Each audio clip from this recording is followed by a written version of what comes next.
Well, hey guys, welcome into the Next Man Up podcast. My name is Mark Staniford. John Gregory is with us again. We are your hosts and both honored to be with you for another episode. Hey, if you want to connect with us, just a quick reminder, our email is feedback at the Next Man Up, your suggestions, comments, questions.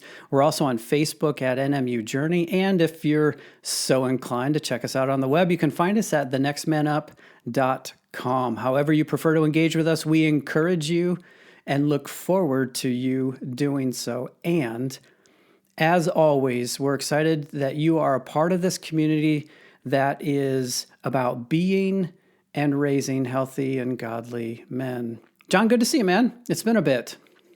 It has been, and I'm cracking myself up because when you just said, I'm with John Gregory, I did a peace sign to the camera as if people could see that. Well, thank you for putting it into words, what your nonverbals communicated. And I'm in the background kind of moving windows around, getting things set up. I didn't even see it, so I completely missed it myself. Well, I just want everybody to know, I'm happy to be here, and peace to everybody. Peace to everybody. It's a good way to start. So I have a question for you. Yeah. So this weekend is the PGA Tour Championship event. Is that something that you will allocate time to watch? Yes, sir. Which sounds very strange to people who know me. I've had this conversation multiple times in the last couple of weeks because I do not play golf at all. Have never played a round of golf, probably never will, but I watch golf. I don't watch too much golf. In fact, occasionally on the Sunday afternoon, I'll turn on the television and see what sports are on. But I don't intentionally go seek out golf. But talking about nonverbals, I've watched my kids and my wife come into the room where the TV is, see golf on the channel, and it's like their shoulders droop, their body slouches, and they just walk out kind of shaking their head like, oh my gosh, how could anybody watch this? This is like watching paint dry, I imagine is what the voice in their head is telling them. So like that's now at the same time, maybe this is similar to my baseball thing. I do enjoy playing golf. I play an occasional round of golf. I don't play all the time, but I do enjoy the game. But I'd much rather be playing than watching, I guess. And I guess it's the opposite for you. Oh, no doubt.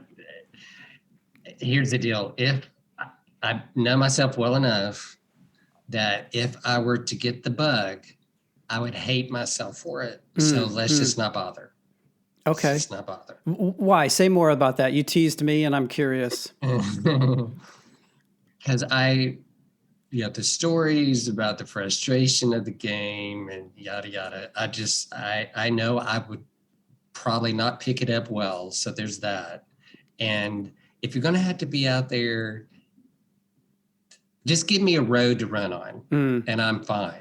I don't need to go by the clubs and spend all the hours on the course and have to go to the bar afterwards because it was so bad, which is not what I do anyway. The 19th See what I'm saying? Golf would drive me to drink. I guess that's what I just said. Okay. All right.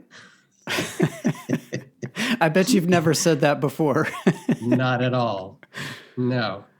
Then maybe I'll start using that from now on. People, why don't you go? Because it would drive me to drink. And don't need that. Interesting. Okay. Well, it hasn't driven me to drink, but it has. So this is interesting. I can't blame my reaction on the game of golf, but I can correlate a bad shot with a thrown club, or a completely flubbed shot with a pounded club into the ground. Right, like. It'd be too easy to say golf made me do it, but there is a correlation there between execution in the game and frustration in the game. Maybe we could just leave it at that. Golf became fun for me when I realized that I'm just outside in a beautiful park and it just happens to be playing a game. But that was a whole mental exercise to get to that point. So anyway, I won't take us down that rabbit hole. but I clearly, get it. Totally get it. clearly the theme for today is going to be around golf. And the impetus for this was something that you had come across and shared with me, kind of piqued our interest, having to do with none other than Charles Barkley, who is always a magnetic character for whatever he's in. There's just this draw. Some love him, some hate him, right? He's kind of that polarizing character. But it started with an interview that you saw where he was talking about himself and his golf game. So fill in the blanks, just kind of set that stage, and then we'll go from there. Okay, I just remembered, this is not answering your question, but I just remembered for the really like huge Charles Barkley fans that may be listening, back in the day, and I'm talking probably, oh my goodness, at least 15 years ago, one of my favorite sports commercials was Charles Barkley and Dwayne Wade. Like Dwayne Wade was just on the scene as a professional athlete. And it was a phone commercial. I think, I don't know, it went Verizon, whichever one it was. And it was when you could have your Fave 5 in your phone. That was the theme of the commercial. And Charles Barkley has this line to Dwayne Wade, because Dwayne answers his phone and it's his mother, and she calls him Pookie. And Charles just stops, the conversation, like, Pookie? Ain't nobody named Pookie gonna be in my Fave 5. That's his line. I will never forget that line. That's a Charles Barkley story for you. But in this scene, when I was watching, I think it was the US Open, probably in May or something. And they had him on just, as an interviewee. It was, believe it or not, it was on the Golf Channel. That's how bad I've gotten. I watched the Golf Channel. You're that guy. I'm that guy, which makes no sense. But they were interviewing him, and in the middle of it, they wanted to talk to him about his swing, because he's notoriously known for having this awful, awful swing. And apparently, as he tells it in this clip, that has shifted recently. And they ask him, like, what's happened to your game? Because that horrible swing that everybody used to make fun of you about, and is just known by all the golf world, and everybody's trying to help you with it, suddenly that's not a story anymore because it's fixed. And he tells his story of a coach, for the golfing people that they may know this guy, Stan Utley, that Stan has coached, high-level elite players, and he offered to coach Charles and improve his swing. And Charles was like, no, forget it. I don't play. Like, I don't even enjoy playing because of my horrible game. I haven't really played for like 10 or 15 years. And Stan convinced him that he could help him. And he goes on to tell the story that basically Stan tells him to stop listening to all the voices in his head. And that's because Charles had told him the problem was, he said, when I get over a ball to hit a drive, there's literally like 12 voices in my head telling me what to do. And I can't distinguish which one I should listen to. And so Stan just said pretty much as simple of a line as it was, don't listen to any of those voices. Just listen to mine. And I'm like, oh, that's worth talking about. So when you heard that, what did that bring up for you? Oh, so much. Because, well, at a personal level, I don't think I'm immune. I'm the only one who deals with this. We all deal with self-talk. And some of that self-talk is from other voices that have spoken into our lives, way back in the past or currently, whatever. And pick a topic, and you have voices in your head about that topic. And there's good and bad to that, of course. So I thought, man, this is really, it's just a practical thought to me, whether it's, something like you're trying to improve in a game of golf, or whether you're trying to improve it as a parent, or any familial role that you have. There's voices telling you what you should and shouldn't do. And oftentimes there's a lot of noise up there. How do we, I just feel like that's a good conversation to have about addressing when we have tons of voices going on in our head. So when I watched the clip, it was interesting to just see Barkley's shift, his energy shift, his excitement shift as he was talking about the before and all the voices and the clutter that was in his mental real estate, and the after, and it was like he was smiling, he was excited. I can't remember if he said these words, but it was clearly communicated. I enjoy golf again. I can go out there and play, and I can enjoy it, and I can have fun in a way that I couldn't before. And so it was just, I mean, obviously it's a huge endorsement for Stan Utley, but the results spoke for themselves as you could hear him go through the before and after of, I'm hearing Caroline Leaf's voice in my head in her South African accent, cleaning up your mental mess, just cleaning up the mental golf mess that had accumulated there, and distilling it down to that one voice, and then being able to live in the results. I mean, it was evident. You could clearly see he was in a much better place. Oh, and they showed the swing too. They actually showed side by side before and after, and it was significantly improved. Yeah. I'm pretty sure at the end of that clip, he said something along the lines of, Stan Utley literally changed my life. Now, I'm sure he didn't mean to overstate like his entire life, but that's a big statement to give credit to somebody. Yeah.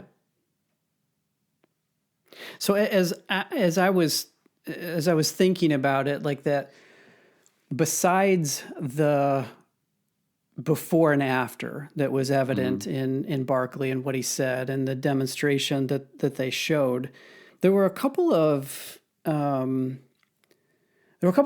that just kind of jumped out as I was reflecting on it, and one of them was he just had too many voices.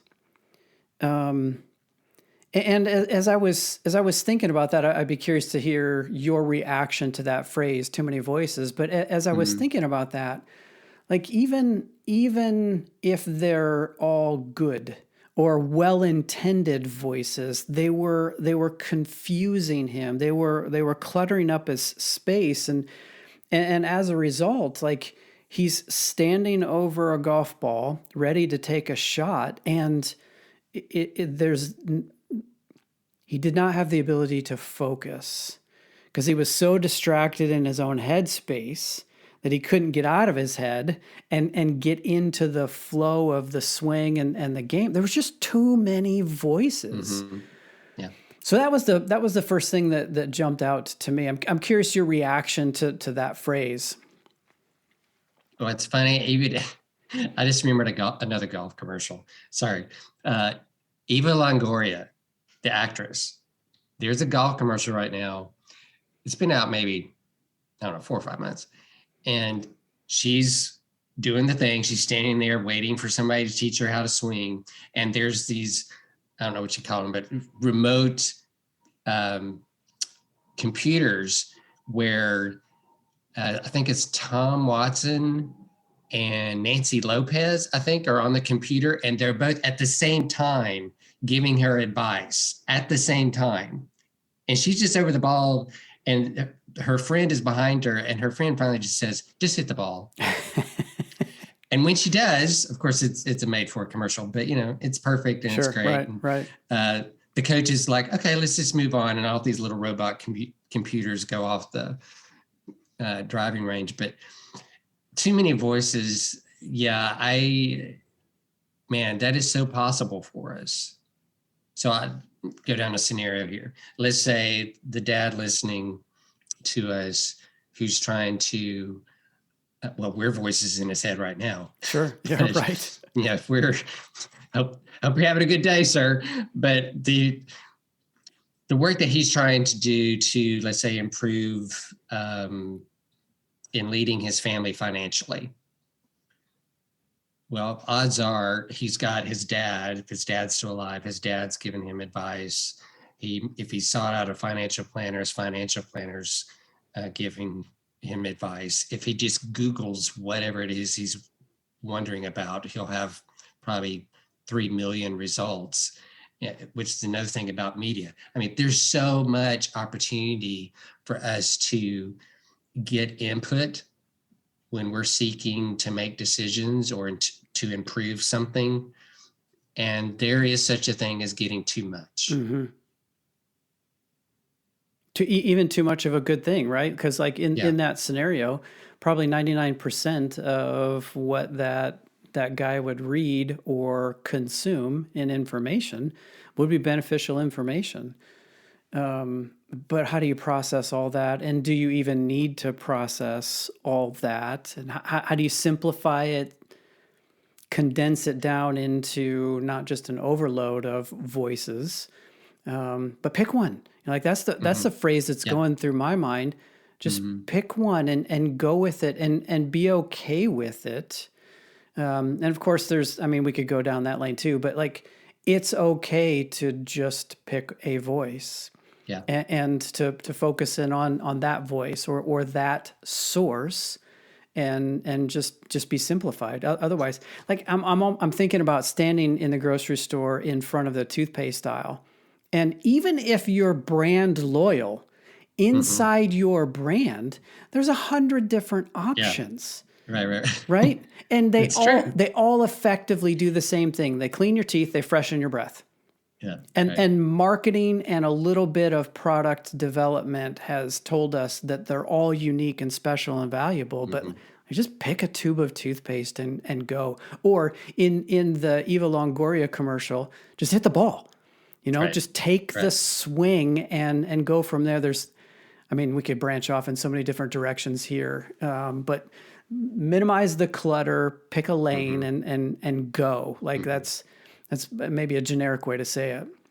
So if you're paralyzed in the store in the toothpaste aisle because of all of that, then I think it's a pretty good analogy of, don't be paralyzed by analysis or too many voices. Just, hey, enough already. I got to get to the car and get home. Yeah. Yeah. Like I'm thinking that this was not Charles's case, I imagine, but in some cases, which have maybe more similarity to my wiring, the voices can feel like activity when really you're hiding from making a decision or you're hiding from actually making a commitment or taking the swing. Right. And this it's interesting. It's a good segue into the second thought that I had, which is he maybe had too many lessons. And again, that drive to either, let me contrast a few things here. I know it's not this simple, but that drive to either be perfect. So you're constantly on the cutting edge of lesson or tech or new gear or the latest thing, right? Just trying to solve it that way. Or the opposite end where all you ever do is lessons and you never get out and actually play the game, right? And I don't think that was Barkley's thing, that he was hiding from the game. I think let's give him the benefit of the doubt. His swing sucked and he was trying to improve it. But he just had too many lessons. Like there's just too much stuff going on that got in the way of just execution out on the golf course. I, after being in church all my life and serving on church staffs for a couple of decades, I think that completely paints the picture for a lot of Christians. Just to go down the street for a second. Yeah. So we've mentioned finances and toothpaste. Let's talk about spirituality. So yeah, and I've heard pastors say this, and it's certainly true, that you can sit in and listen to sermon after sermon, message after message, lesson after lesson, is it helping you if you don't actually apply, or at least try to apply, what you've heard? If it's just input, after a while, Amy Grant, man, I'm bringing up all kinds of crazy stuff.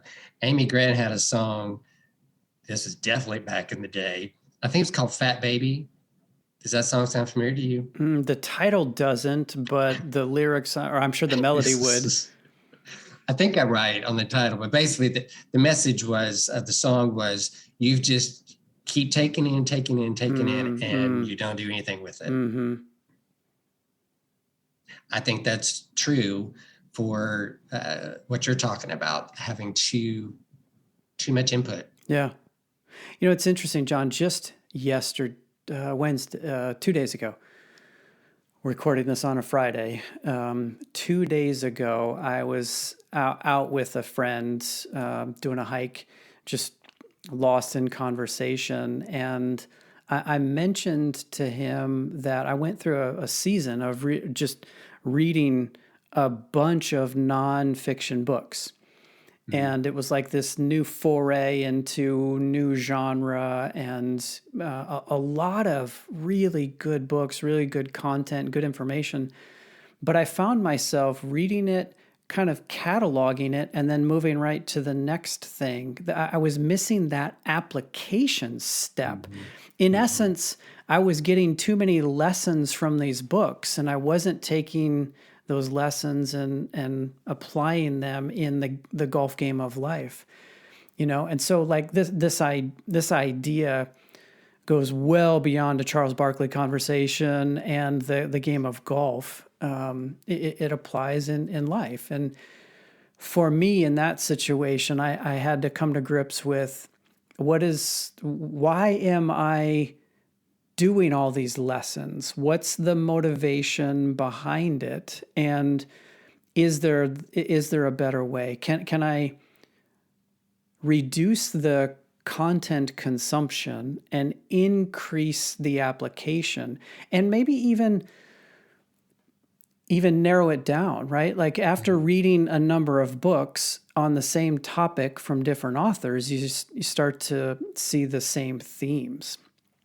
So just pick one, pick a voice, pick a method, pick an approach, pick a lane, pick a club, and play with it for a while, live with it for a while, apply it for a while, rather than just going from thing to thing to thing to thing, thinking that this next thing will unlock, or this next thing, again, that other extreme, helps me to stay hidden from actual activity or accountability, but still feels like action, I guess. Does that make sense?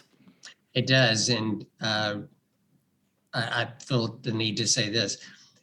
For those who feel like, but I need to listen to my dad. I need to listen to this professional. I need to, I would encourage everyone, I'm talking to myself too, I would encourage us to not feel like I'm disrespecting that person, or I have to keep some level of pleasing in my own connection with that person. And if I don't listen to what they're saying, or if I choose to do something other than what they're suggesting, that I'm wrong or I've messed up, instead, I would encourage us to think about, at least whatever this particular thing you're working on, who are the top 3 voices in that list of 12? You might have to do the work to figure those out, but narrow down to the best voices on this topic. And if that helps, the too many voices and too many lessons, so to speak, then at least that gives you some direction to start getting rid of the voices that aren't really leading you. You're stuck in the toothpaste aisle. That's right. How do you get out of that? Yeah. And I like that suggestion, John, because if you go based on the recommendation of others, chances are you'll be able to weed out the fake ones or the lower quality voices or even, the scams in some cases. Yeah. And settle in on, okay, these are the quality voices. These are voices I can trust, and run with that. It doesn't Yeah. have to be 12. It doesn't have to be 10. It doesn't even have to be 3, but Right. 1 or 2 or a couple. After that, it just becomes messy in your mind, unless you've got crazy mental capacity, which I was not born with that, to be able to execute, because Yeah. all Right. of this, it's interesting. Just like from playing the game of golf, here's a couple of things that I've learned. If you hit the ball down the fairway in the short grass, typically in the center of the fairway, and then you can hit the ball onto the green, then it doesn't so much matter whether you drift left or drift right, or using your gap wedge or your sand wedge or your driver. It doesn't so much matter the club. If you can execute down the center of the hole, then you're gonna play the game fine. So I often joke about, it's not strategy, it's about execution. And for me, like, the standing over that little white ball can be intimidating. But for me, the message is simplified to just these 2 things. And I've found over the years that I do a lot of mantras, not just in golf, but in life. They're kind of my tool of reminding me. But my mantra in golf is relax and finish. Whenever I'm about to take a swing, the last thing in my mind is simply relax, and then finish for me means swinging all the way through, just relaxed all the way through. Like, I had to distill it down to that. Otherwise, it could be like, well, I don't want to slice, or I don't want to hit in the water, or what are they thinking? I've never golfed with this group before, so do my clothes match? Like there's so many things that could be going through one's mind. For me, the mantra just distilled down to those 2 thoughts, and it just allows me to close everything else out and then attempt execution. I don't always get the execution right, but it's making that attempt that moves it forward.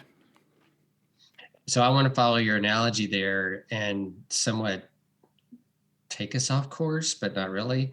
So if you don't get it in the fairway and you land in, some wispy grass or pretty high rough, or the bunker, wherever. Sure. You didn't get where you wanted to go.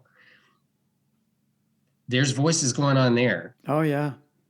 And I think this is good for us to talk about, because not all voices are going to help you in that moment. Of course. I mean, that's just, and if you just dwell on the negative, which is, golf is such a mental game, right?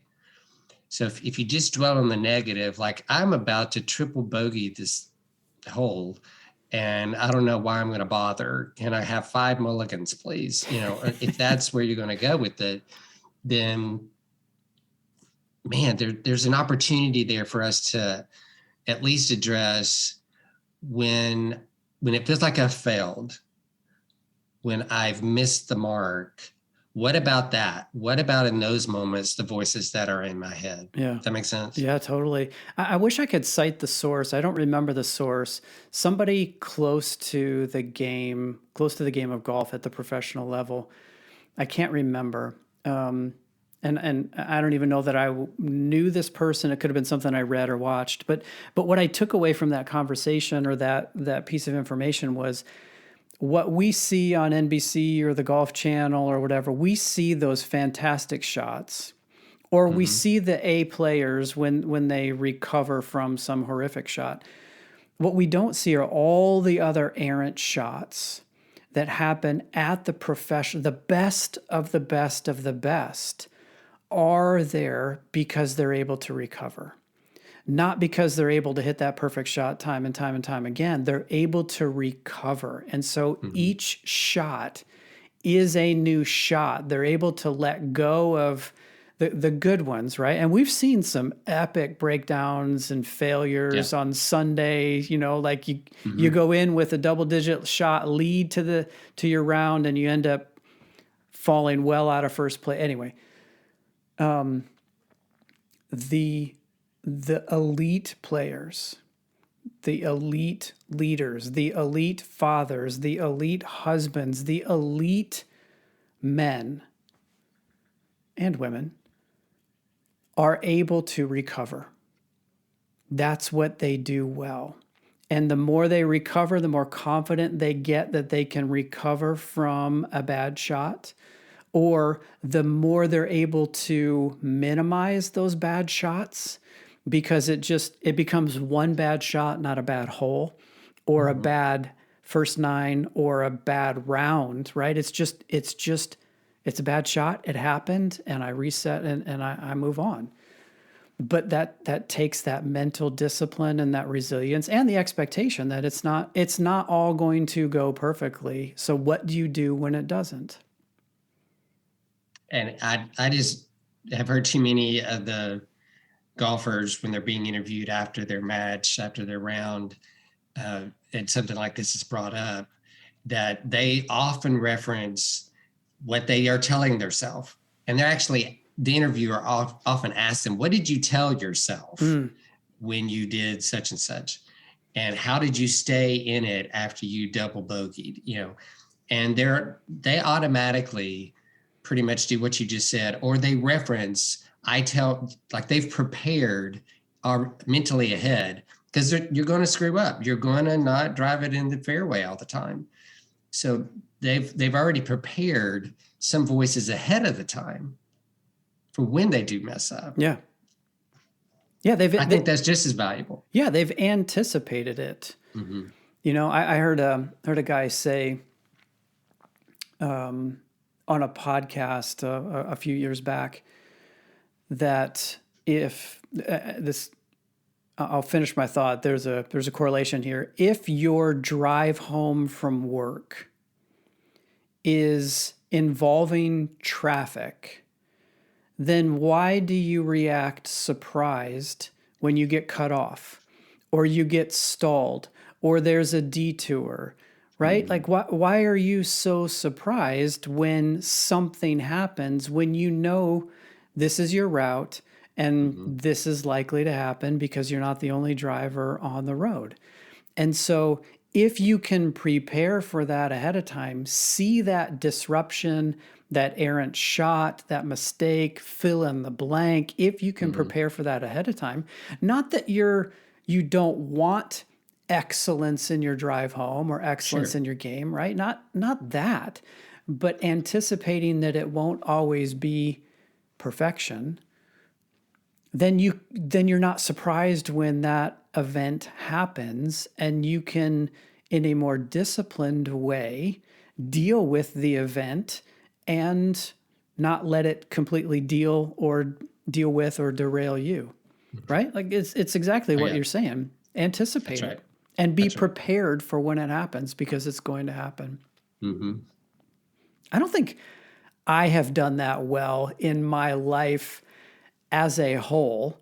I think my expectations generally are it should work out because I want it to work out, and it better work out, or else. And then I'm faced with the or else, and I'm falling apart. And however that looks for me, right. It may just be all on the inside because I don't want anybody else to see it. But I don't think in my journey and pattern that's been a consistent approach or tool that I've used.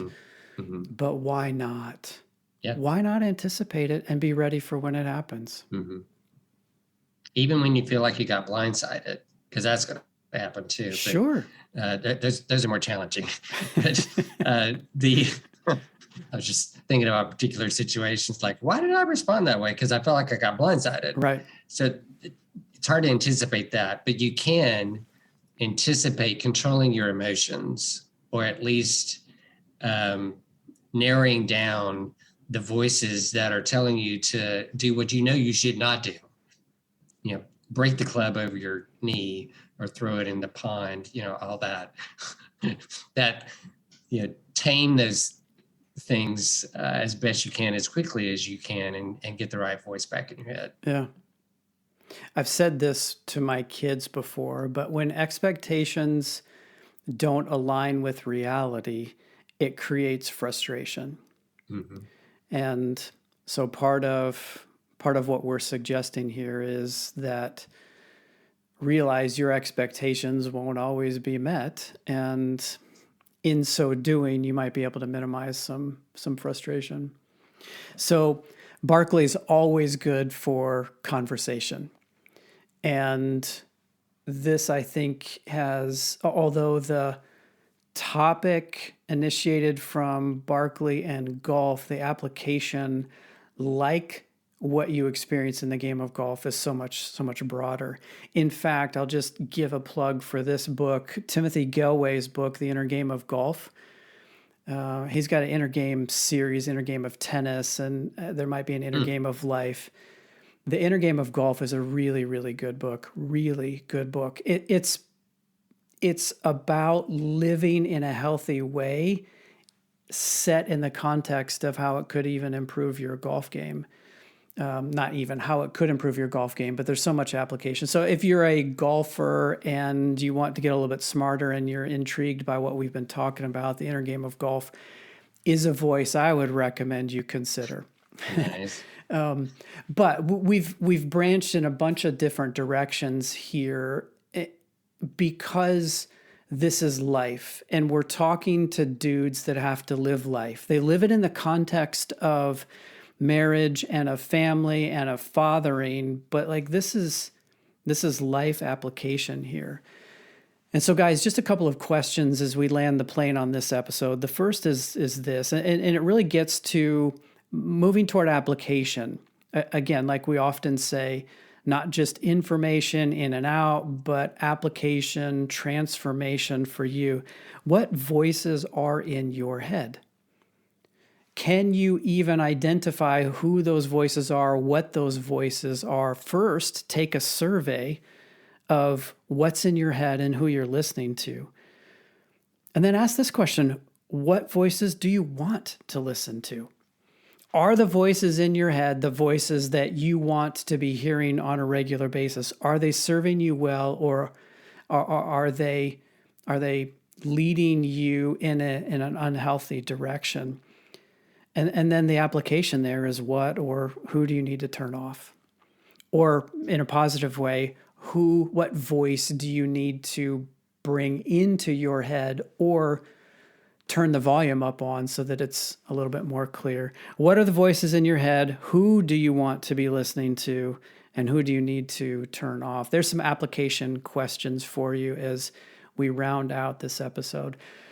So, John, I hope you enjoy the tournament this weekend, and we'll see what comes of it. But thank you for the topic, for bringing a little levity in Charles Barkley into this conversation. And any last thoughts before we finish our 18th hole here and come off the course? Yeah, there's a voice in my head that says I must say roll tide. Because we've been talking about Charles Barkley from Auburn. Okay, fair enough. Should have figured that. There you go. All right, guys. Well, thanks for allowing us to be a voice in your head in this episode. And if you are so inclined to join us again, we will be back, same bat time, same bat channel next week. Until then, adios.